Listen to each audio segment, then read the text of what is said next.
DJI provide us with so many intelligent and automated flight modes these days, it's hard to keep up and know which one to use at any point in time. Cruise control? Where does that fit into the mix? Well, I've identified 7 reasons why you need to use cruise control, and I'm going to talk about those with you now. Stewart here, pleasure to see you as always. Now, cruise control works as follows. Assign cruise control to either the C1 or the C2 buttons on the back of the controller. Very easy to do in the settings. Once you have done that, if you input a stick movement, for example, we want to slide the drone to the right by putting in a right stick movement on the right stick, and you want it to maintain that heading and that speed, you now tap your newly assigned C1 or C2 button, and then you can let go of the stick and it will keep going in that direction and at that speed.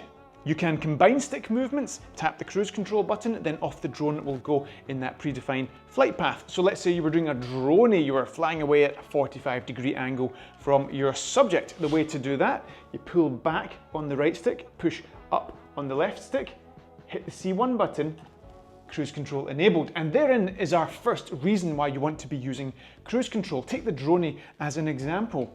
It's quite difficult to lock in those stick maneuvers when you're especially doing half movements on the stick. If you're doing a droney like this, boom, just full range of motion on both sticks, happy days, easy peasy. But if you want to do it in a smooth, controlled fashion, let's say 50%, in reality, you're probably going to wobble those sticks a little bit. Your flight path is not going to be a nice, smooth 45-degree angle. On that left stick in particular, it's very susceptible to a little bit of left or right yawing motion when you're pushing up on it, and that runs the risk of the drone just yawing a little bit and pivoting on its axis, ruining your maneuver. The risk of pilot error is so high when you're making small maneuvers on these sticks. For a couple of years now, I've been flying without the sticks. I actually find it easier to have my thumbs on these little threaded spikes essentially, and I get more control. Now, for example, if I'm doing an overtake of myself as a solo adventurer, I don't have someone filming me and I'm not in full control filming a subject, I just want to rocket that drone past me and overtake. I just push full forward on the right stick, the drone goes past me. It reduces the risk of wobbling that stick off to the side with my thumb. Same if I do a rocket full up on the left stick. Again, the risk of unwanted yaw input is very, very high. Now, I'll continue to fly with my controller in this configuration, but now I'm gravitating more and more to cruise control to help me with these solo maneuvers. Active track, spotlight and point of interest are amazing, the 3 component parts of focus track on the DJI drones. However, they're not suitable in every single scenario.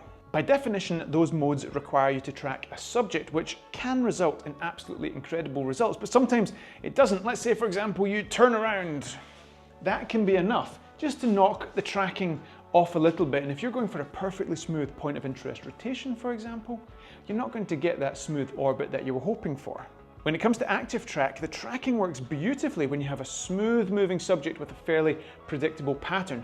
Then you get a nice smooth shot in return. Now, if that subject, let's say you are just kind of walking about and you're going left and right a little bit, you're going up a hill, as I do a lot, you're moving from side to side, the drone tries to follow that, and it can result in this kind of erratic hunting motion of the camera ultimately, and that's not necessarily the most pleasing, smoothest shot that you can have.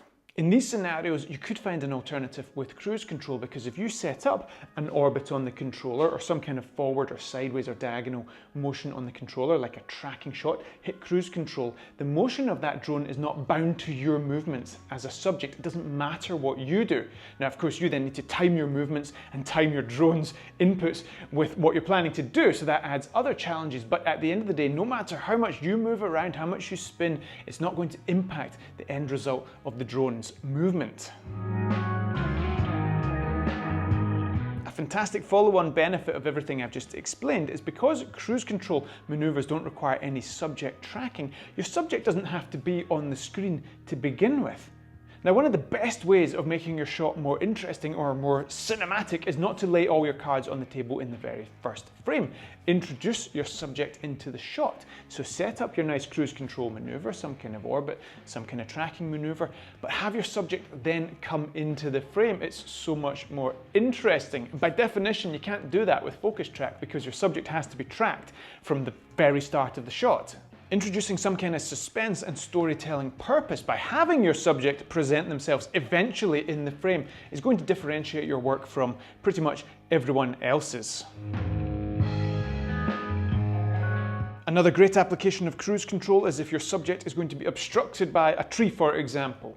Now, Active Track does a great job of anticipating where the subject is going, and then it picks up the subject, and it can do that quite well. However, in all likelihood, there might be a little bit of a jitter in the camera movement, and sometimes it's just not going to work. So again, if you're not tied to the tracking of your subject, you can have all manner of foreground elements pass between your camera and your subject, adding depth into that shot, making your composition more interesting, creating some parallax. It's just all good things. And again, you can only do that if you get away from your standard tracking shots.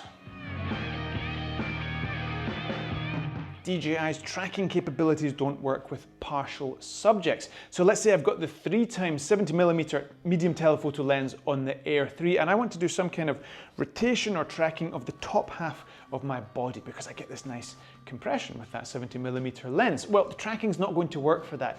I need to get the camera further away and track the entirety of my body. So another limitation there on the tracking. If we set up some cruise control maneuvers instead, we can have any composition we like. I could set up little rotations around my head if I'm able to get the right kind of orbit.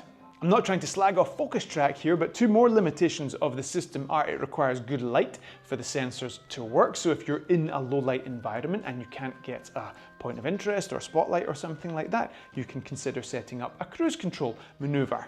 Sometimes as well, the subject is too small for the tracking to work. You've got a shot in mind where the subject is quite small in that landscape. You don't want to get in close for a nice tracking shot. Set up a cruise control maneuver instead. I think a lot these days from the perspective of a solo drone pilot, because often I'm by myself these days when I'm doing these drone adventures. Unfortunately, Alina's not always with me. However, if I think back to when we used to film weddings, I can think of multiple applications for using cruise control. So in an environment like that, I'm in full control of the drone. I'm not worried about filming myself. I'm filming someone else. My face is buried in the screen. And you might think, well, I'll just set up all the focus track maneuvers and all that kind of stuff. Well, we've talked about some of the limitations of focus track.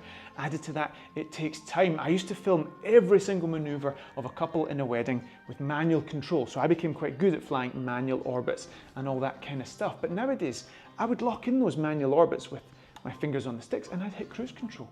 And I'd get a smoother, better result every time. Even if I had the time to set up those shots, I would still use cruise control because in my case, no matter how many years I've got my hands on these sticks, I'm not that great a pilot, if truth be told. It's hard to fly manual maneuvers, even though the flight characteristics of these drones are way nicer now than back in the day with the Phantom 2 or the Phantom 4. So I think cruise control is great. I suspect a lot of you have never even tried it. So have a go, give it some thought, see what you come up with.